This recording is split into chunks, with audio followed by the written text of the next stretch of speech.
I try not to play favorites, but I do have to say this presentation description is my favorite because it includes the word dank. I don't know what it means, but it sounds awesome. So I'm excited to introduce Jennifer Healy to talk about 7 golden rules for online career services. Hi, everybody. I work in the graduate program for public health, and never again will I go after Alana, because I have no data and no great insights. Most of my presentation are great images, because I do love images. So, but it's great to be here with all of you. And I'm here to talk about golden rules, the golden rules for online career services and delivering them to our online students.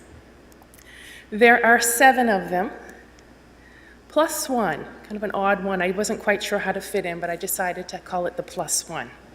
Okay, so let's start. Golden rule number 1 is you want to build an online career library for our students.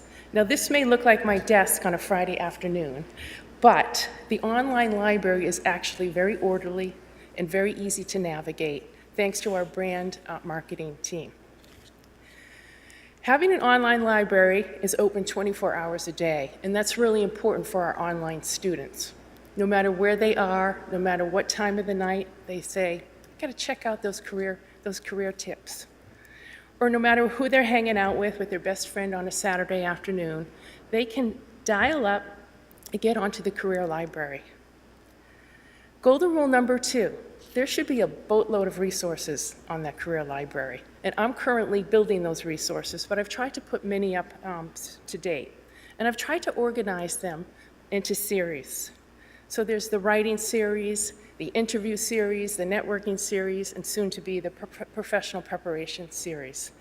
In each of these series, it's very important that you give students a lot of helpful tips, because I'm not there in person to go over it with them, right? So I want them to have all very specific tips at their fingertips to be able to put together whatever they need.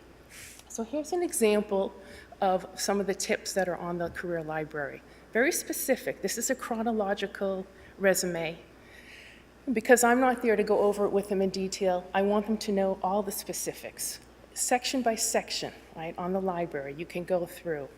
How to put your name, how to bold your name, what to write in the profile and summary section.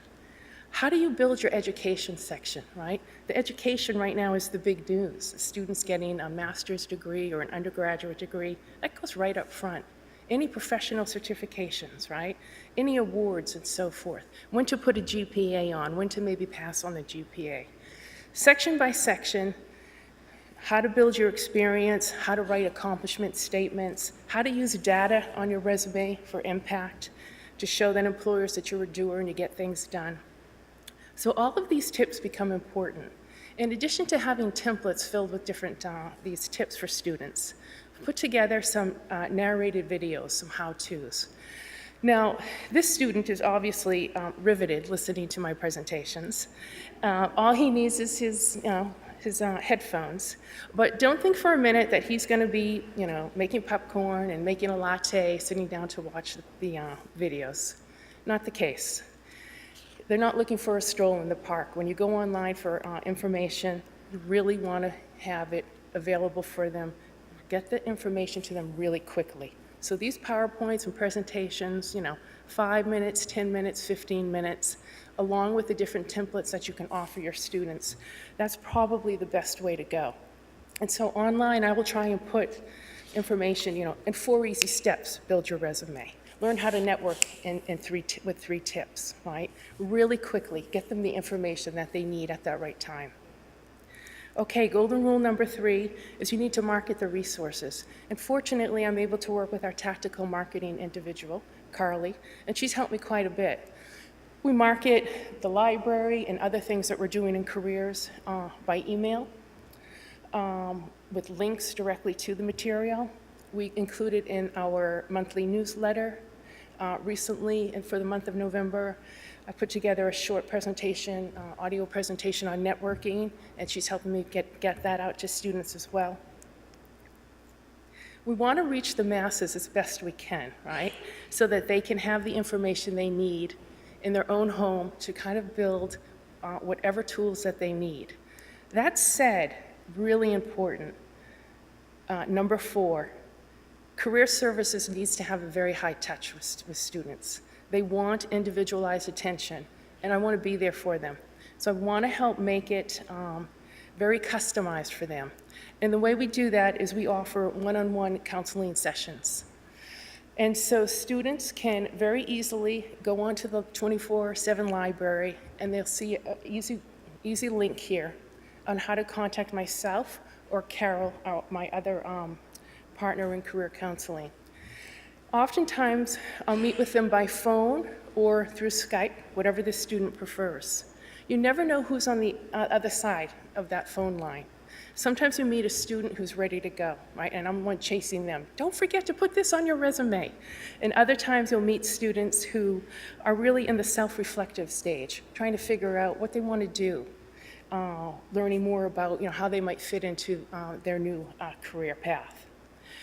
So it's a lot of active listening, right? Whether you're in person, face-to-face, or online with career counseling, you're spending time with students listening, and you're helping to paint a mental picture for them of all of the strengths they have, and all the unique talents they have, and all of the academic competencies that they're learning in our program, and painting a picture with them of how their resume can sell their story, and how they can articulate that during an interview.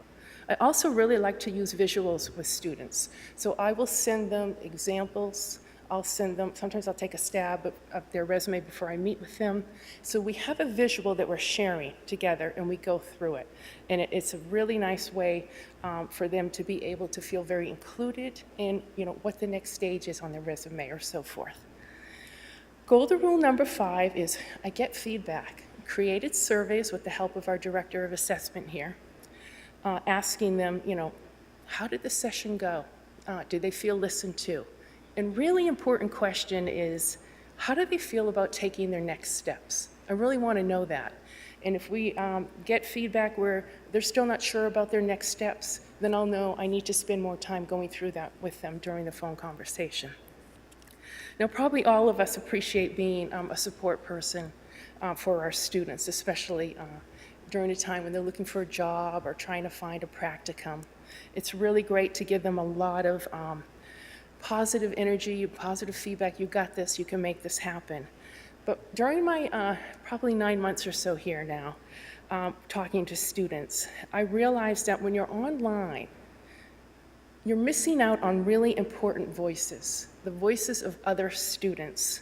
Sometimes in an in-person class, you're sitting right next to somebody and you can, eavesdrop and hear them tell their friends, they've got an interview tomorrow, they just found an internship, how they handle their difficult interviewer the other day, or when should I write my thank you note? You learn a lot, right, in person. You're hearing from a lot of different people.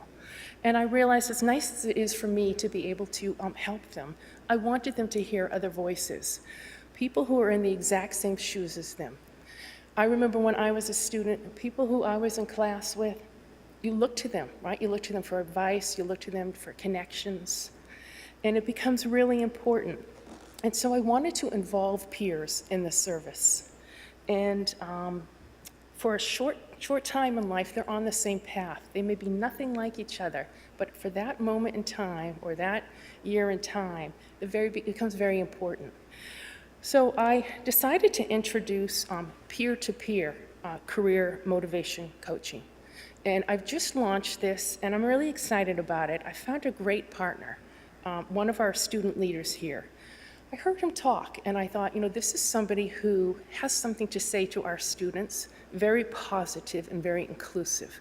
So I spoke with him and asked him if he'd be interested in being our first peer-to-peer motivator, a career coach motivator. And of course, he was thrilled. So we decided, he at first thought, well, am I going to be talking about electives? What am I going to be talking about? And I stressed to him, no, I really want this to be about careers. Our students need help with career planning. And that's what I want you to focus on, and I want you to bring the conversation back to careers. And so he's game. He's talking about the importance of career planning, where to find resources. Send them to our library. Have them take a look at all these great resources for them. Helping them to get a new perspective on networking, right? Interesting ideas on where they could find a practicum. There's nothing like talking to a peer, who's somebody who's maybe more of a senior student, but who's been through it with you. I'm excited to try and build this. I'm hoping that we can build this in the future and have more peer-to-peer coaches. Okay, we're almost finished here. Our number 7, creating an online workshop.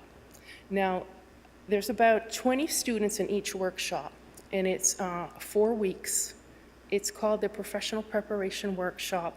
We really focus students early on in their academic career here to understand the importance of career planning. It's every bit as important as any of the coursework, any of the classes that they take.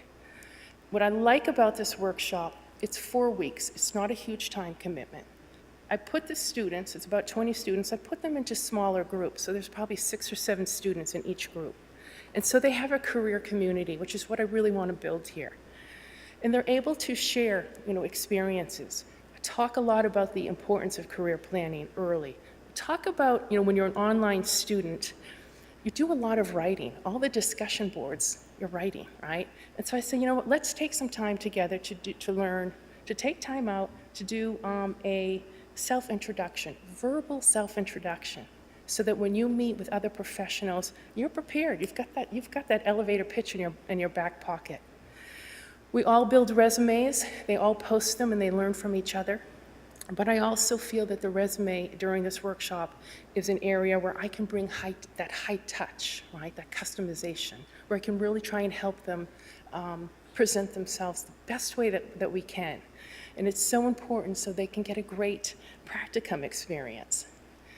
And then we talk about networking, and they all go out and they network with a professional in their career, in their area of interest. And they conduct an informational interview, and they share with each other, how did it go? How did they meet the person, and so forth. So the 4-week professional preparation workshop is probably on my 5th one right now. So there's been almost 100 students that I've been working with, and I think it's going pretty well. Now, one of my fears is that when we're working online, I don't know about all of you, but emails every day, right? I mean, sometimes messages can get lost. And so I decided I really wanted to focus on 3 messages for our online students. And as I thought about what messages I wanted to focus on, I also thought, there were other staff members here that I can work with. I wanted to collaborate with other student-facing resources. And of course, automatically, I think of our wonderful student support service group. We're so lucky to have them. And I thought of our academic advisors in our program, right? Very fortunate. And so I met with them all, and I asked them for their help. Could you help me deliver 3 messages to students? I know you're meeting with them often. You don't have to be an expert on any of this. Send them to the career library. Just know what the messages are. And the first one is, plan your career early.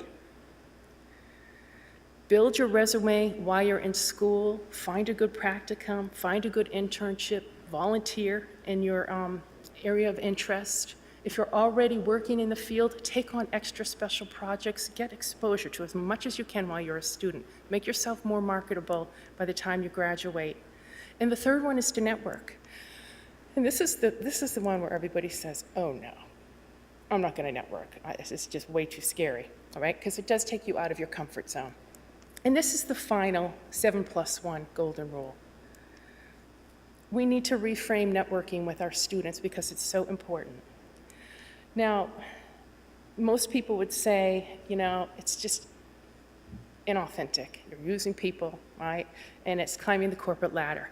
But that's what networking used to mean. And it's really important to reframe it. And I've been thinking of all the success that society has had with cognitive reframing, right? Certain attitudes that we used to have that now we've changed. The first one is strong is beautiful, right? This is everywhere now, and it's just a wonderful message for society. 50 is the new 30. I personally love that one. Less is more, okay? Now, I grew up, I was in the 80s, more, buy it, get it, Well, less is more, leave no trace, minimalism, simplification, simple life, all good messages, right, that I think we're changing our attitudes on. This is one of my favorites, lifelong learning. I know that I'm sure all of you appreciate that one.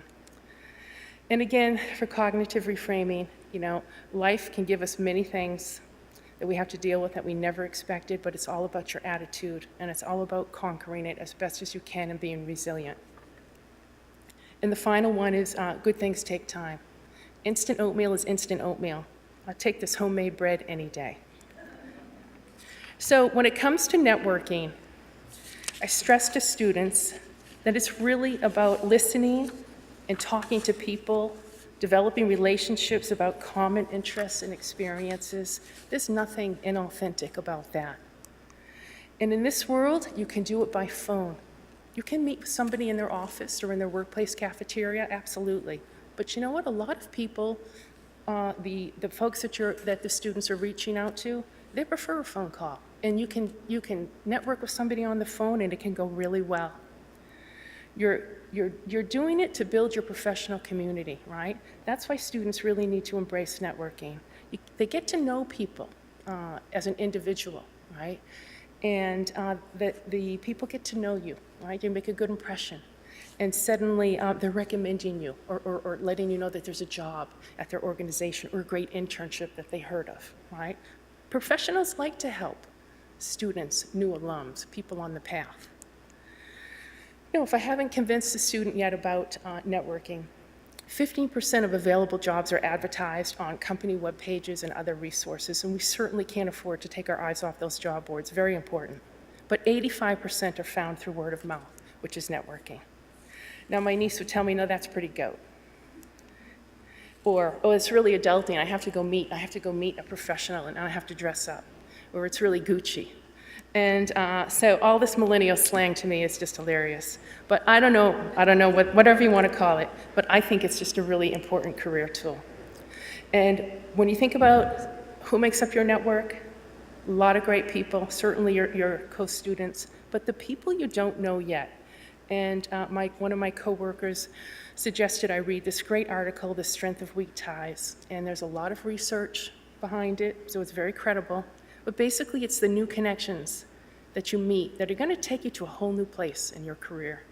They're going to really open new doors for you, and it's a game changer. So networking makes a lot of sense. The problem with networking is there's two challenges with it. Number one, we've already discussed that it seems somewhat plastic to some people. Put that to bed, right? We've taken care of that.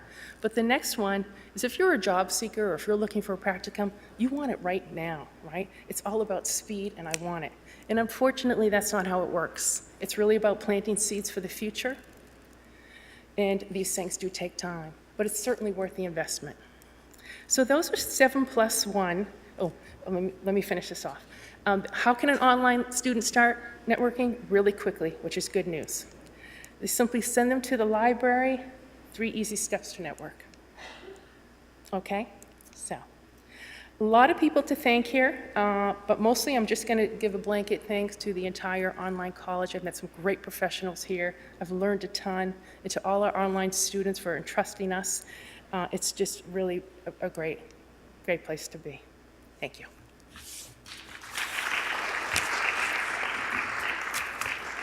Any questions? I don't know if there's any questions or not. It's the end of the day. If not, that's fine.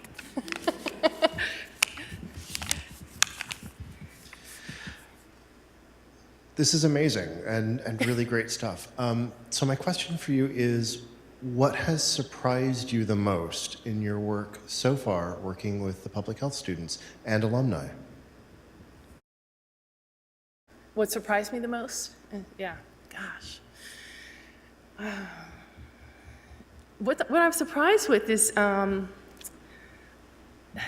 they're awesome. And I don't mean that, they're just so great, but they don't realize it.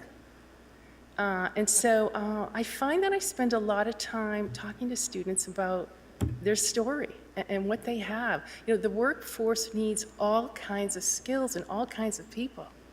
And it's so important. We're not looking for cookie cutters, you know, and I think sometimes students think, well, I have to, you know, fit into this mold, or they're not going to select me.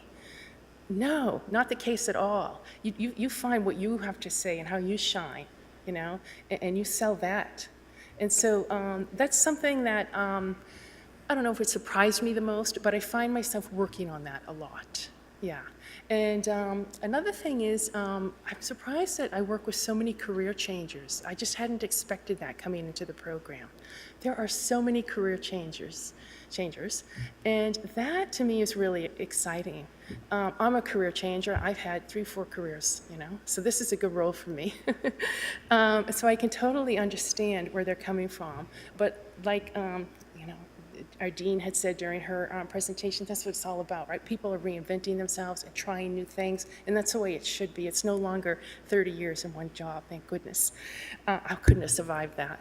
So I find that it's interesting, and I find that actually, even though they're career changers, there are so many important skills that they have that are needed in the world of public health. So.